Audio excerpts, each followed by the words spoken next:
Hello everyone, welcome back to my channel and welcome back to my new vlog. তো তোমরা এর আগের ভ্লগে দেখতে পেয়েছিলে আমরা জলপাইগুড়ি এসেছি আর আমরা এখানে এসেছিলাম মাঝগ্রাম চা বাড়ি। তো আজকে আমরা দুপুরবেলা তাড়াতাড়ি করে লাঞ্চ করে বেরিয়ে পড়েছি। এটা আমরা জঙ্গল সাফারিতে যাচ্ছি। জঙ্গল সাফারি ঠিক না, মানে আমরা পুরো জঙ্গলের মধ্যে দিয়ে গাড়ি নিয়ে যাচ্ছি, তাই জন্য আমাদের গাড়ির স্পিড কিন্তু যথেষ্ট কমিয়ে দেওয়া হয়েছে।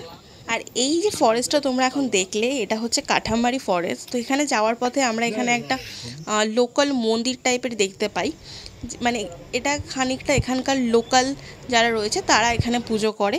তো আমরা এটা দেখে একটু দাঁড়িয়ে যাই, জায়গাটা একটুখানি এক্সপ্লোর করি। এখানে একটা বিয়েও হচ্ছিল, সাধারণত আমরা সিরিয়ালে যেরকম বিয়ে দেখে থাকি।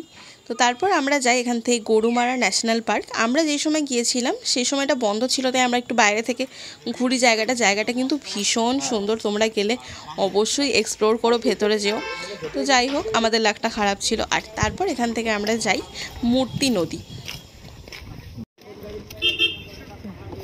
এটা ভালো, যেটা পড়েছে এটা ভালো না, এই কাপড়টা ডিফারেন্ট। একটু দাঁড়া, আচ্ছা এর পেছনে আস।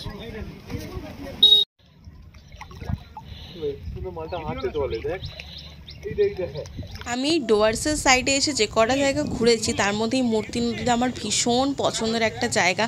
এত পিসফুল, এত শান্ত। আমরা যখন গিয়েছিলাম জলটা একটু কম ছিল, তোমরা যদি এই সময় যাও তাহলে কিন্তু জল পাবে। তারপর আমাদের গাড়িটা এসে থামে এই হাইওয়েতে। এই যে দোকানটা দেখতে পাচ্ছ, একদম ছোট্ট একটা মানে ঝাপড়ির মতো দোকান, কিন্তু এখানকার চাটা খুব সুন্দর ছিল। তো আমাদের যে হোমস্টে ওনার ছিলেন, উনি আমাদের সাজেস্ট করলো যতই যাই হোক এরকম একটা হাইওয়ের ধারে দাঁড়িয়ে চা খাওয়া, এই ফিলিংসটাই তো মারাত্মক। তারপর আমরা আবার আমাদের গন্তব্যে চলে গেলাম। আর ফাইনালি দেখো পাহাড় দেখা যাচ্ছিল। তো তারপর এখানে বৃষ্টি শুরু হয়। যেহেতু বৃষ্টি হচ্ছিল, একটু মোমো খেতে ইচ্ছা করছিল, তো দাদা আমাদের এই দোকানটা সাজেস্ট করে। আমরা এখানে গিয়ে steam momo, pan fried momo সব কিছু খাওয়া দাওয়া করি। আর এই মোমোর দোকানে আমার এর সাথে দেখা হয়, খুবই ফ্রেন্ডলি ছিল। এবার হচ্ছে আমাদের বাড়ি ফেরার পালা। নেক্সট পার্ট নিয়ে দেখা হবে নেক্সট ভিডিওতে। ততক্ষণ পর্যন্ত টাটা।